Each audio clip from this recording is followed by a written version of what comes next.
Welcome to my YouTube channel in classes. आज मैं आपको कुछ चीज़ बताने जा रहा हूँ ITR से रिलेटेड कि वो कौन से पर्सन हैं जो ITR 1 फाइल नहीं कर सकते हैं।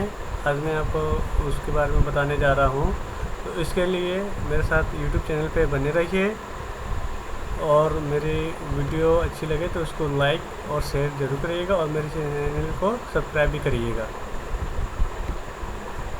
तो दोस्तों, ये एक नोटिफिकेशन इशू हुआ था। नोटिफिकेशन नंबर है 21/2021। ये 31 मार्च को रिलीज़ की गई थी ये नोटिफिकेशन इनकम टैक्स डिपार्टमेंट की तरफ से, जिसमें उन्होंने कुछ चीज़ें बताई हैं जिसको हम लोग पढ़ लेते हैं पहले। The central board of direct tax notify income tax rule 2021 in this notification rule number 12 of the income tax rule 1962 is being amendment and income tax return form for assessment year 21-22 are being notified. This year there are very few changes in the income tax return form. This will surely provide some ease in compliance burden on tax return paperless as well as taxpayer. इन्होंने जो है कुछ चीज़ें जो हैं amendment की हैं हमारे ITR असेसमेंट ईयर 21-22 को सरल बनाने के लिए। वो क्या चेंजेस है उसके बारे में हम लोग देखते हैं नीचे।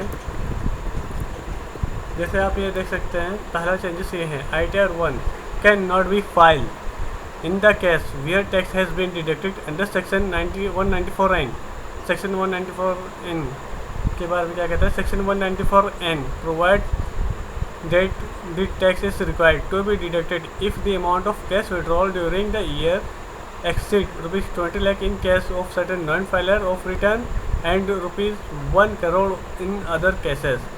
यानी सेक्शन ये लोग ये कह रहे हैं ऐसे पर्सन ITR 1 बिल्कुल नहीं फाइल कर सकते हैं जिनका TDS डिडक्ट हुआ है अंडर सेक्शन 194N के अगेंस्ट। सेक्शन 194N क्या कहता है? सेक्शन 194N ये कहता है कि ऐसे पर्सन जो बैंक से कैश विड्रॉल करते हैं, नॉन फाइलर के केस में अगर वो 20 लाख से ज़्यादा विड्रॉल करते हैं और अदर के केस में अगर वो 1 करोड़ रुपए से ज़्यादा विड्रॉल करते हैं, तो ऐसी सिचुएशन में क्या होता है? बैंक उन पर TDS काटता है। तो बैंक अगर उन पर TDS काटेगा तो वो पर्सन ITR 1 फाइल नहीं कर पाएंगे।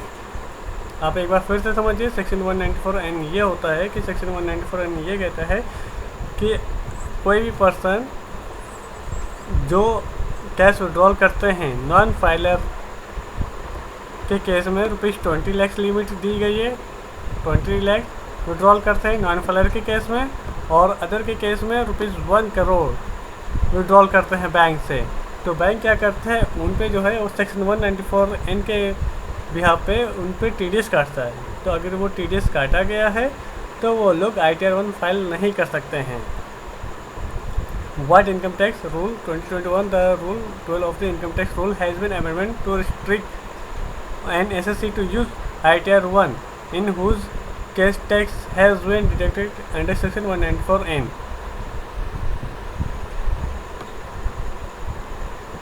अब सेकेंड रूल क्या कहता है? सेकेंड रूल ये कह रहे हैं computing cost of acquisition under section 112 and 115 AD। इसके बारे में ये बताया गया, as you are aware that in the case of sale of equity share, unit of equity oriented mutual fund, unit of business trust which was acquired before 31st January 2018, the cost of acquisition is computed after considering the fair market value as on 31st January 2018. The ITR has been amendment to allow taxpayer to insert sale price, FMV and cost of acquisition in order to effectively calculate the capital gain। अब मैं आपको इसके बारे में clear बताता हूँ।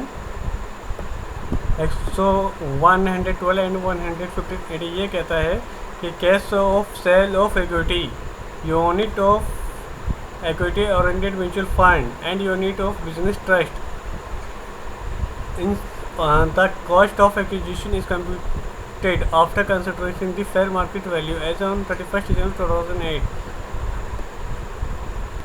तो दोस्तों, ये कहता है कि कॉस्ट ऑफ एक्विजिशन कहता है कि sale of equity share, unit of equity oriented mutual fund and unit of business trust इन सब की डिटेल आपको यहाँ पे देनी पड़ेगी, जैसे insert, sale price, fair market value and cost of acquisition. उस केस में यहाँ पर इस तरह की यूनिट 31 जनवरी 2018 से पहले एक्वायर किया गया है और कॉस्ट ऑफ एक्विजिशन कंप्यूट किया गया है फेयर मार्केट वैल्यू के बाद 31 जनवरी 2018 को। इसलिए गवर्नमेंट इस तरह की डिटेल मांग रही है कि कैपिटल गेन का जो कंप्यूटेशन है वो एक्यूरेट किया जाए। अगला हम आपको बताने जा रहे हैं इसके बारे में cash donation under section 80GG। ये कहता है additional disclosure of the date on which such cash donation under section 80GG has been made would be required tax return preparers will have to collect this same from clients appropriately. यानी इनका कहने का मतलब है जो भी आप जो डोनेशन देते हैं सेक्शन 80GG के बिहाफ पे कैश में, तो उसकी जो उनको रिसिप्ट जो चाहिए होती है उस पर आपको डेट मेंशन करनी पड़ेगी। यानी इनका कहने का मतलब है जब भी आप किसी को कैश डोनेशन देंगे तो उस डोनेशन की जो आपको रिसिप्ट मिलती है उस पर वो डेट का मेंशन होना बहुत ज़रूरी है, और वो जो है आपको आपके क्लाइंट ही से मिलेगा। तो कभी भी आप अगर कैश डोनेशन करते हैं अंडर सेक्शन 80GG के बिहाफ पे, तो उसमें वो जो डोनेशन के बिहाफ पे जो आपको रिसिप्ट मिलेगी तो उस पर वो डेट का मेंशन होना बहुत ज़रूरी है। फिर अगला ये चैप्टर कहते हैं ITR इज़ नॉट अवेलेबल। यानी ऐसे पर्सन ITR नहीं फाइल कर पाएंगे जिनके बारे में डिटेल नीचे लिखी गई है। वो लोग ITR नहीं फाइल कर पाएंगे जो किसी प्रोप्राइटर फर्म के इंडिविजुअल हो, for any individual who is a director in A company. ऐसे पर्सन जो किसी कंपनी के डायरेक्टर हो वो लोग ITR 1 फाइल नहीं कर पाएंगे। फॉर डिस्क्लोजिंग इनकम और loss from more than 1 house property. ऐसे पर्सन जिनकी एक से ज़्यादा हाउस प्रॉपर्टी से इनकम है या लॉस है तो ऐसे लोग ITR 1 फाइल नहीं कर पाएंगे। For setting of loss under any heads of income. उनको ऐसी किसी भी हेड से कोई इनकम प्राप्त होती है जिससे वो अपना जो लास्ट ईयर का लॉस सेट ऑफ करते हैं तो वो लोग भी अपना ITR फाइल नहीं कर पाएंगे। वही किसी का सेटिंग ऑफ लॉस है किसी भी हेड ऑफ इनकम के अंदर वो लोग फाइल नहीं कर पाएंगे। For individual having total income exceeding 50 lakh rupees. ऐसे पर्सन जिनकी जो इनकम है एनुअली 50 लाख से ऊपर होती है वो लोग भी ITR 1 फाइल नहीं कर पाएंगे।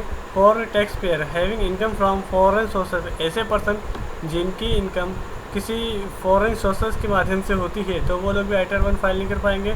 For tax payer having foreign asset including financial interest in any foreign entity. यानी ऐसे पर्सन जिनकी किसी फॉरेन एसेट के ज़रिए कुछ भी उनको इंटरेस्ट मिल रहा है, इंटरेस्ट के ज़रिए इनकम हो रही है किसी फॉरेन एसेट के भी पे उनको कोई इंटरेस्ट इनकम हो रही है किसी फॉरेन से, तो वो लोग भी ITR 1 फाइल नहीं कर पाएंगे। For tax payer being signing authority in any account outside India. यानी ऐसे पर्सन ऐसी साइनिंग अथॉरिटी जो इंडिया के बाहर हैं तो वो लोग भी अपना ITR 1 फाइल नहीं कर पाएंगे। तो ये सब चीज़ें जो हैं ये आपके लिए। तो दोस्तों ये कुछ चेंजेस हुए थे असेसमेंट ईयर 21-22 के लिए ITR फाइलिंग के लिए। तो इस चेंजेस को कुछ कर दिया है गवर्नमेंट ने, जैसे कि ITR फाइलिंग करते टाइम कोई भी दिक्कत ना हो। तो ये सरकार ने कुछ चेंजेस किए गए हैं ITR फॉर्म असेसमेंट ईयर 21-22 के लिए। तो इन सबको जो है आप एक बार रीड ज़रूर कर लीजिएगा, और मेरा वीडियो आपको कैसा लगा इसके बारे में लाइक और कमेंट ज़रूर करिएगा, और इसको ज़्यादा से ज़्यादा शेयर भी करिएगा। और मेरी वीडियो पसंद आए तो लाइक करिएगा, और अगर कुछ गलती हो गई तो उसके बारे में कमेंट भी करिएगा, और मेरे जो चैनल को सब्सक्राइब भी करिएगा। Have a nice, thank you so much.